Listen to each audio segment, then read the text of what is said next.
आज हम डिस्कस करेंगे टर्म 2 का सैम्पल पेपर जो सीबीएसई ने रिलीज़ किया है आईपी के लिए। ठीक है, इसके अंदर थोड़ा फास्ट चलेंगे हम लोग। ये जो पीडीएफ मैंने बनाई है इसके अंदर क्वेश्चन भी है, आंसर भी है, एक्सप्लेनेशंस भी हैं।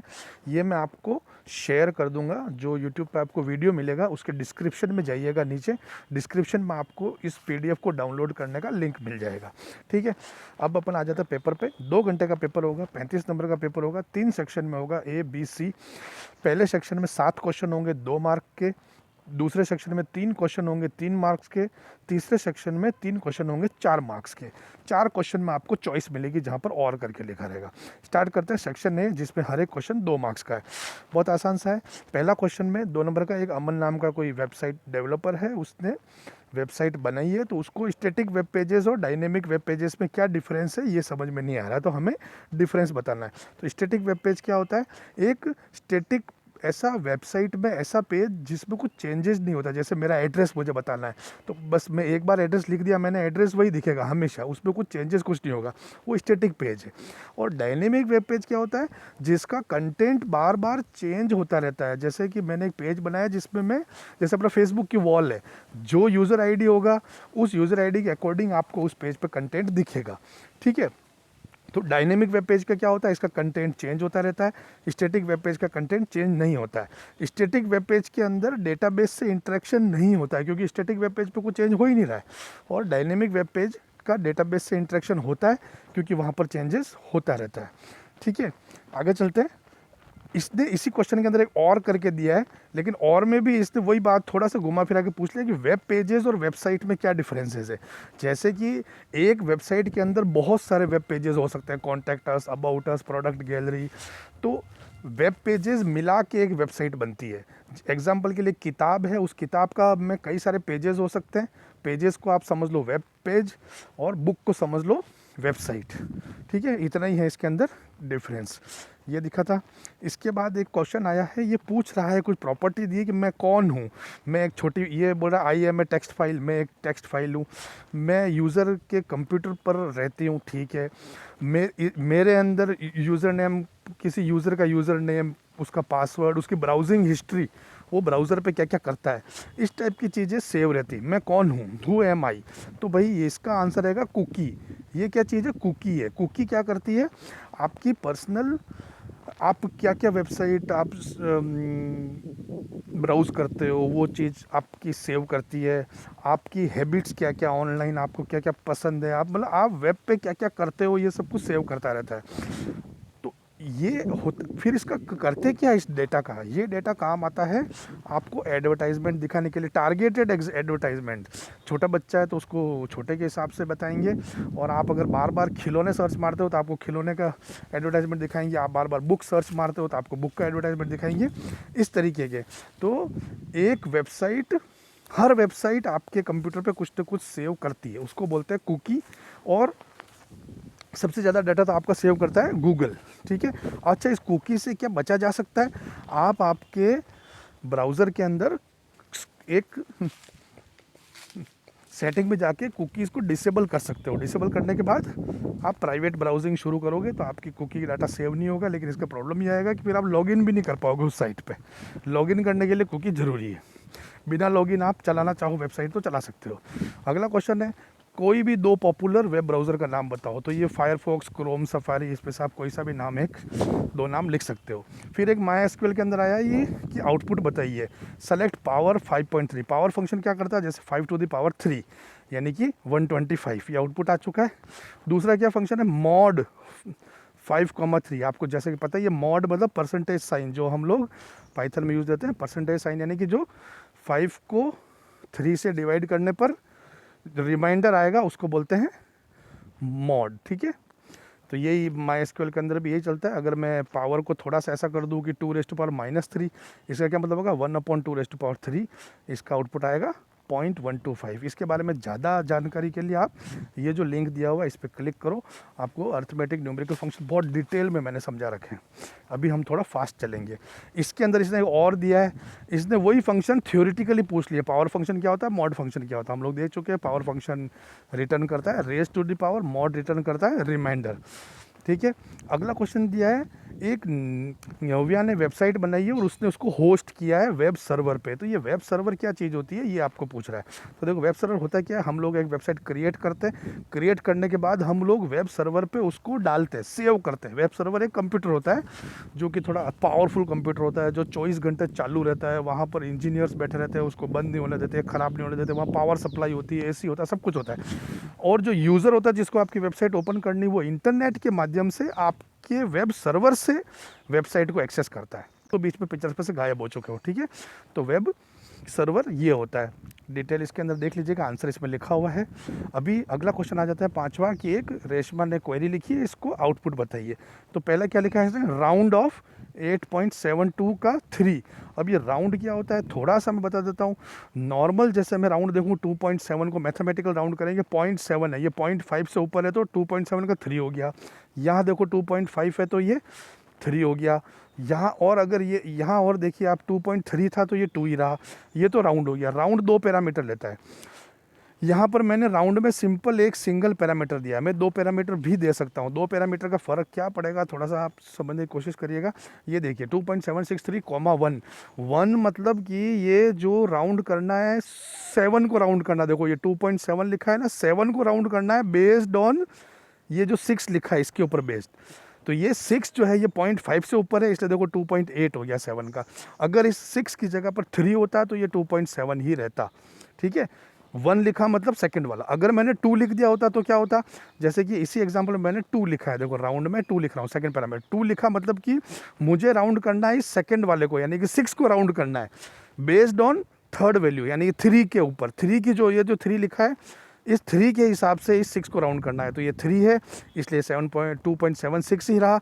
अगर इस 3 की जगह पर 8 होता तो ये 2.77 हो जाता 6 का, ठीक है। तो इसको राउंड के बारे में भी आप ज़्यादा जानकारी चाहें, इस क्लास में हम ज़्यादा डिटेल नहीं समझ सकते। ये आप लिंक है, क्लिक कीजिए, इसको आपको बहुत डिटेल में अच्छी तरह से समझ में आ जाएगा, ठीक है। अगला क्वेश्चन है, आन्या ने एक टेबल बनाई है, वहाँ पर उसने ग्रुप बाय लगाया है, ग्रुप बाय करके क्वेरी लगाई और उस ग्रुप के ऊपर उसको कंडीशंस लगानी है। तो ग्रुप पे कंडीशन लगाने के लिए वो क्या करे, तो हैविंग क्लॉज यूज़ लेना पड़ेगा। ग्रुप पे कंडीशन लगाने का मतलब होता है हैविंग क्लॉज। फिर से ये लिंक है, अगर आप है ना ग्रुप बाय के बारे में डिटेल में जानिए, क्योंकि इस पेपर के अंदर ग्रुप बाय की क्वेरी के ऊपर मैंने अभी देखा है 4 क्वेश्चन आए हैं, 4 question only on group by. तो इसको वीडियो को जरूर देखिए और ग्रुप बाय आप समझिए कैसे क्या होता है। अगला क्वेश्चन है, एक टेबल है ईएमपी नाम की, इसके अंदर ये जो क्वेरी लिखी है इनका आउटपुट हमें बताना है। तो पहली क्वेरी क्या है, select max year DOB from EMP. ये DOB नाम का कॉलम है जो डेट ऑफ बर्थ दे रखी है, ठीक है। और अगर इस कॉलम के ऊपर मैं ईयर नाम का फंक्शन चलाता हूँ, देखो मैंने क्या लिखा, ईयर DOB। ये क्या करेगा, इस DOB में से मेरे को ईयर निकाल के दे देगा, केवल ईयर निकालेगा। और फिर उस निकाले गए ईयर का मैं क्या निकाल रहा हूँ, मैक्सिमम। तो इसका आउटपुट क्या आएगा, बेसिकली DOB में जितने भी ईयर हैं उन सब का मैक्सिमम। तो इनका मैक्सिमम क्या, 2001। तो इसका आउटपुट क्या आ गया, 2001 आउटपुट आ चुका है, ठीक है। अगला क्या है, ई नेम निकालो, select where MONTH month from date of joining equal to 11। तो ये MONTH मंथ फंक्शन क्या करता है, जो भी मैं डेट पास करूँगा उसमें से मुझे निकाल के दे देगा इंटीजर फॉर्म में कौन सा महीना चल रहा है। तो मेरे को ये जो DO ज्वाइनिंग है इसके अंदर से मुझे क्या मिल जाएगा, हर डेट का मंथ मिल जाएगा। फिर मैं देखूंगा क्या वो मंथ 11 है तो रिटर्न हो जाएगा। तो ये देखिए इसका 11 है, तो ये डाटा अब मेरे पास आ जाएगा, ठीक है। आगे चलते हैं, और अगर इनके बारे में आप फंक्शन देखना है तो ये लिंक दिया हुआ है, इस लिंक पे क्लिक करो और इसको समझो। आगे चलते हैं। अब ये और में दिया हुआ सेकंड क्वेश्चन, इसके अंदर और में इसने क्या किया है कि क्वेरी लिखनी है कि एल्डेस्ट एम्प्लॉय का नाम और उसकी डेट ऑफ बर्थ चाहिए। एल्डेस्ट एम्प्लॉय मतलब सबसे छोटा। तो देखो जिसका डेट ऑफ बर्थ का ईयर सबसे छोटा होगा और उसकी मिनिमम वैल्यू और उसका नाम, ये निकाल दिया। इस तरीके से अगला क्वेश्चन क्या है, उन एम्प्लॉय का नाम निकालो जिनकी डेट ऑफ ज्वाइनिंग मई महीने के अंदर है। मई मतलब 5वें महीने के अंदर। तो देखो ये month of DOJ equal to 5 कर दिया इसने, और ज़्यादा के लिए ये डेट टाइम फंक्शन का लिंक है, ये एग्रीगेट फंक्शन का लिंक है, ये देखिए क्लिक करिए इन पे, इजीली आपको मिल जाएगा। अब आ जाते हैं सेक्शन बी पे जो कि 3 नंबर का है। इसके अंदर से इसने 3 क्वेश्चन दिए, इनका आउटपुट बताया। तो इन एस टी आर क्या करता है, ये जो सेकेंड जो पैरामीटर दिया मैंने, सेकेंड स्ट्रिंग दिया, डॉट दे रखा है मैंने, इस डॉट को इस फर्स्ट के अंदर सर्च मारता है और उसकी पोजिशन बताता है। तो अभी आप देखिए ये डॉट कहाँ पर है मेरे पास स्ट्रिंग अंदर, 1 2 3 4 5 6 7 8 9 10 11 पोजीशन पर डॉट है।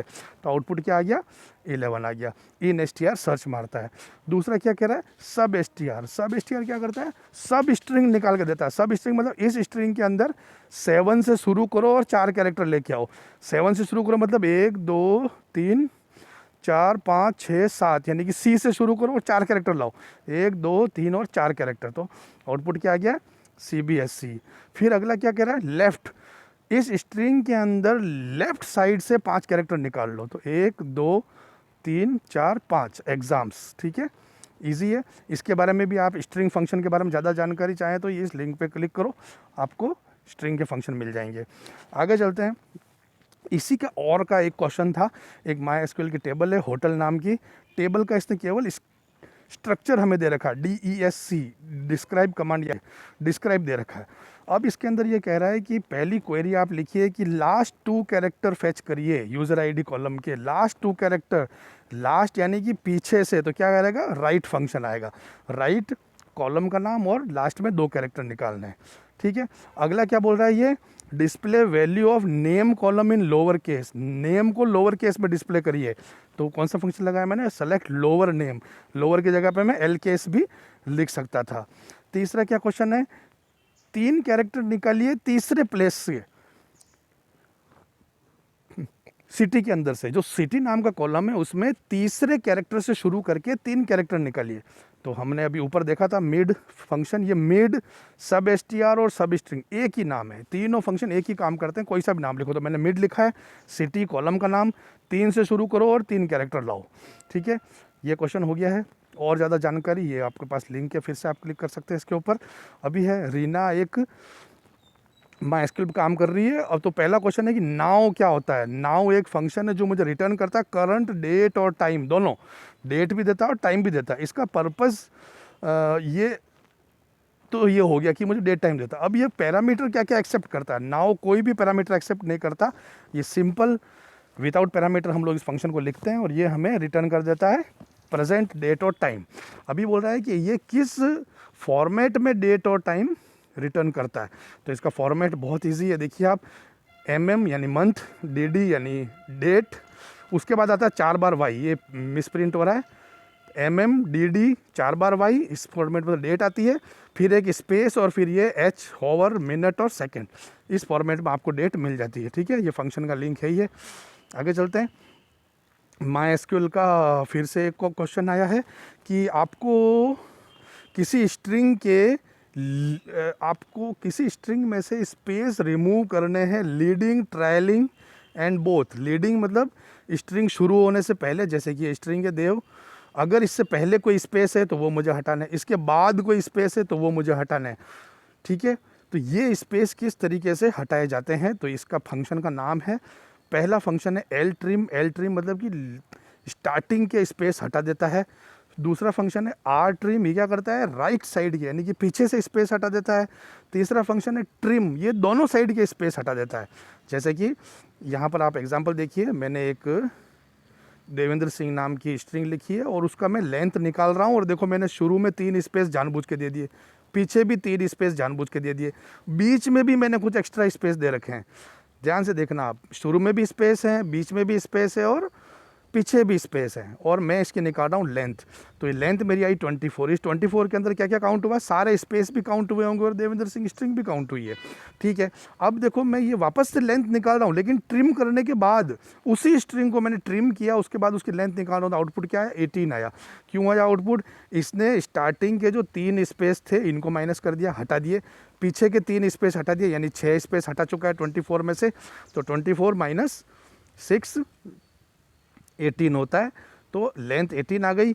अब आप बोलोगे ये बीच के स्पेस तो इसने हटा ही नहीं, तो बीच में स्पेस नहीं हटाता है, ऐसा कोई फंक्शन नहीं है माइस्क्यूएल के अंदर जो स्ट्रिंग के बीच में कोई स्पेस हो तो उनको हटाए। केवल हम में अगर आगे के स्पेस हटाने तो आप एल ट्रिम फंक्शन यूज़ कीजिए, पीछे के स्पेस हटाने हैं तो आप आर ट्रिम फंक्शन यूज़ कीजिए, दोनों हटाने तो आप ट्रिम फंक्शन यूज़ कीजिए। और ज़्यादा जानकारी के लिए ये आप लिंक है, इस पर क्लिक करके देख सकते हैं। ठीक है, अब सेक्शन सी आ जाता है जो कि लास्ट सेक्शन है। इसमें 4 मार्क्स का है। एक माइस्क्यूएल की टेबल दे रखी है स्टॉक नाम की, क्वेरी लिखनी है। पहली क्वेरी क्या है कि रिकॉर्ड्स को डिस्प्ले करो in decreasing order of price, price के डिक्रीजिंग ऑर्डर के अंदर। तो बहुत आसान है, ऑर्डर बाय कमांड यूज़ आता है, ऑर्डर बाय प्राइस DESC। ये DESC लिखने से डिक्रीजिंग ऑर्डर में डाटा दिखेगा। अगर ये DESC में नहीं लिखूंगा तो असेंडिंग ऑर्डर में डाटा दिखेगा बेस्ड ऑन प्राइस। ठीक है, सेकंड क्वेश्चन क्या है, category wise total quantity of product निकालिए। Category wise total quantity of product. अब category wise total quantity product क्या होता है, ये कैटेगरी है और ये प्रोडक्ट हैं। अब कैटेगरी IO कैटेगरी में कितने प्रोडक्ट हैं, 2 प्रोडक्ट हैं। NW कैटेगरी में भी 2 प्रोडक्ट है, O कैटेगरी में भी 2 प्रोडक्ट है। ऐसा कुछ आउटपुट चाहिए मुझे कि हर कैटेगरी में कितने प्रोडक्ट है। तो इसका मतलब मुझे ग्रुप बाय क्वेरी यूज़ करनी पड़ेगी। तो ये देखिए इसने ग्रुप बाय क्वेरी यूज़ की है, category sum quantity from stock नाम की table, group by category, category wise इसने ग्रुप बनाया है। थोड़ा सा आपको ग्रुप बाय में कम समझ में आएगा अभी, क्योंकि मैं ज़्यादा डिटेल में नहीं जा सकता हूँ यहाँ पर। आपको ज़्यादा डिटेल देखना है तो ये लिंक दे रखे हैं, आप ये ऑर्डर बाय क्लॉज भी देखिए, एग्रीगेट फंक्शन भी देखिए और ग्रुप बाय क्वेरी का लिंक भी ऊपर आ चुका है। आप इनके वीडियो देखिए, आपको प्योर 100% समझ में आ जाएगा। तीसरा क्या क्वेश्चन है, कैटेगरी वाइज एवरेज प्राइस निकालिए। कैटेगरी वाइज निकालना मतलब कि ग्रुप बाय कैटेगरी तो करना ही है। फिर एवरेज प्राइस निकाल दी। एवरेज प्राइस आई है तो मैं आपको एक अच्छा सा एक बताता हूँ जो बोर्ड में आया हुआ क्वेश्चन है। ये एक टेबल है EMP, इसके अंदर एक सैलरी नाम का कॉलम है और ये कहता है कि आप एवरेज सैलरी निकालिए। एवरेज सैलरी निकालते हैं, इसमें टोटल कितनी रोज़ हैं, 1 2 3 4 5 6, इसमें टोटल 6 रोज़ हैं। और अगर मुझे एवरेज निकालना है तो मुझे टोटल सैलरी निकालना पड़ेगा। देखिए टोटल आ रहा है 300, तो अब इसका एवरेज कैसे निकलेगा, क्या 300 डिवाइड बाय 6 या फिर 300 डिवाइड बाय 3, क्योंकि बाकी 3 तो नल है, तो ये काउंट होंगे क्या, ये बोर्ड में क्वेश्चन आया था। तो आपको ध्यान रखना है। इसका एवरेज देखो कितना आया, 100 आया, क्योंकि इसने 300 को 3 से ही डिवाइड किया है, इसको 6 से डिवाइड नहीं किया है। लेकिन जो वैल्यू नल है वो ना तो काउंट होगी ना उसको एवरेज में शामिल किया जाएगा। ठीक है, अगला ये आ गया question, category wise highest price निकालिए। तो category max price group by category, ये भी कैटेगरी से ग्रुप हो गई है। वापस यही आप आराम से इन पे जाइए और इनका डिटेल आप देख सकते हैं फंक्शंस का। अगला क्वेश्चन है, स्टूडेंट नाम की टेबल है। इस टेबल के अंदर इसने कुछ क्वेरीज लिखी है और आपको उनका आउटपुट बताना है। तो पहली क्वेरी क्या है, सेलेक्ट सम ऑफ मार्क्स निकालिए, मार्क्स का सम निकालिए जहाँ पर कि ऑप्शनल की वैल्यू IP हो और स्ट्रीम की वैल्यू कॉमर्स हो, उनके मार्क्स का सम निकालना। तो ठीक है, ऑप्शनल की वैल्यू IP, स्ट्रीम कॉमर्स, एक तो ये डेटा दिख रहा है मुझे और एक ये डेटा दिख रहा है, केवल 2 ही डेटा ऐसा दिख रहा है, तो इन दोनों के मार्क्स का टोटल वो निकाल लेगा। अगला क्वेश्चन है कि मार्क्स जो maximum marks plus minimum marks जहाँ पर ऑप्शनल CS हो, ऑप्शनल CS ये और ये सभी है, इनमें जो मैक्सिमम मार्क्स हैं और जो मिनिमम मार्क्स है उनका टोटल निकालना है। तो इन 4 के अंदर मैक्सिमम मार्क्स तो 99 दिख रहा है और मिनिमम मार्क्स 95 दिख रहा है, तो इन दोनों को टोटल कर देगा, वो आउटपुट आ जाएगा। अगला क्या है, एवरेज निकालना है मार्क्स का जहाँ पर ऑप्शनल की वैल्यू IP हो। तो मार्क्स का IP कहाँ कहाँ, इन ये चार रो में IP ऑप्शनल है, इनके मार्क्स का एवरेज निकालना है, निकल जाएगा बिल्कुल। फिर क्या है, S नेम कॉलम की निकालनी है लेंथ जहाँ पर कि मार्क्स की वैल्यू नल हो। तो मार्क्स की वैल्यू नल कहाँ कहाँ है, केवल एक ही जगह है। इसके S नेम की निकालनी लेंथ, तो S नेम क्या है, SAURAV सौरव, क्या लेंथ है, 1 2 3 4 5 6 लेंथ है। तो इसका आउटपुट बिल्कुल ये 6 आ चुका है। ठीक है, और ज़्यादा जानकारी के लिए आप इन पे लिंक पे क्लिक करिए और ये वीडियो देखिए, आपको अच्छी तरह से समझ में आएगा। चलिए, इसी का एक और करके के दिया हुआ क्वेश्चन की सेम टेबल जो है स्टूडेंट नाम की टेबल है, इस पे इसने 2 क्वेरी चलाई है। स्टूडेंट नाम टेबल वापस मैं आपको दिखा देता हूँ, ये रही। इसने एक क्वेरी तो चलाई है सेलेक्ट काउंट मार्क्स चलाइए और एक चलाइए काउंट ब्रैकेट में स्टार। इन दोनों में कुछ क्या आउटपुट आएगा और क्यों आएगा, तो जब मैं काउंट मार्क्स काउंट करूँगा तो देखो आउटपुट आएगा 1 2 3 4 5 6 7 7 आएगा। ये जो लिखा हुआ है नल इसको काउंट नहीं करेगा। लेकिन अगर मैं काउंट स्टार चलाता हूँ तो काउंट स्टार क्या करता है, टेबल में टोटल कितनी रोज़ है वो बता देता है। तो टेबल में कितनी रोज़ है, टोटल 8 रोज़ है। तो काउंट स्टार का आउटपुट आएगा 8 और काउंट मार्क्स का आउटपुट आएगा 7। ठीक है, ये क्वेश्चन था। ये भी आप ज़्यादा जानकारी के लिए अपने लिंक पे क्लिक करो, आपको डिटेल मिल जाएगी। ठीक है, अभी हम आ जाते हैं अगले क्वेश्चन पे जो कि मोस्ट इम्पॉर्टेंट क्वेश्चन है। ये 4 नंबर में केबल नेटवर्क का लेआउट बनाना, ये 100% आता है, 4 मार्क्स का आता है और बहुत इजी। और इस पर मैंने वीडियो बनाया है, उसका आपको लिंक दे रखा है। यहाँ पे मैं आपको समझा नहीं पाऊँगा अभी क्योंकि इसमें टाइम लगता है, इतना टाइम हम इस एक वीडियो को नहीं दे सकते हैं। इस लिंक पे क्लिक करो और 4 नंबर का श्योर 110% क्वेश्चन आएगा इसके ऊपर। दुनिया इधर से उधर हो जाए, ये क्वेश्चन नहीं चुकेगा। ये क्वेश्चन पक्का आएगा बोर्ड एग्जाम के अंदर और डैम इजी क्वेश्चन है। 4 में से 4 मार्क्स आप इजीली ला सकते हो। इस वीडियो को थोड़ा सा टाइम दो और आप समझो कि इस क्वेश्चन को कैसे करते हैं। ठीक है, तो मैं यहाँ पर आपको इसका डिटेल नहीं समझाऊंगा ज़्यादा, आप इसको उसी वीडियो के अंदर देखिए। ठीक है, ये चलिए इसके अंदर एक क्वेश्चन मैं बता देता हूँ खाली कि वीडियो कॉन्फ्रेंसिंग के सॉफ्टवेयर के नाम आपको पता होना चाहिए। वीडियो कॉन्फ्रेंसिंग सॉफ्टवेयर आप लोग देख चुके हो, जूम जो कि ऐप होती है, स्काइप, ये सभी वीडियो कॉन्फ्रेंसिंग के सॉफ्टवेयर्स हैं। आप गूगल का जो सॉफ्टवेयर यूज़ करते हैं क्लास के लिए, गूगल मीट, ये भी एक वीडियो कॉन्फ्रेंसिंग सॉफ्टवेयर है। और वीडियो कॉन्फ्रेंसिंग सॉफ्टवेयर कौन सा प्रोटोकॉल यूज़ करते हैं, तो प्रोटोकॉल का नाम है VoIP, voice over internet protocol. इस प्रोटोकॉल को यूज़ करते हैं। इस लिंक पे जाइए, अच्छी तरह से इस क्वेश्चन को देखिए और अपने 4 नंबर पक्के कर लो। ठीक है, आज के लिए इतना ही, बाय।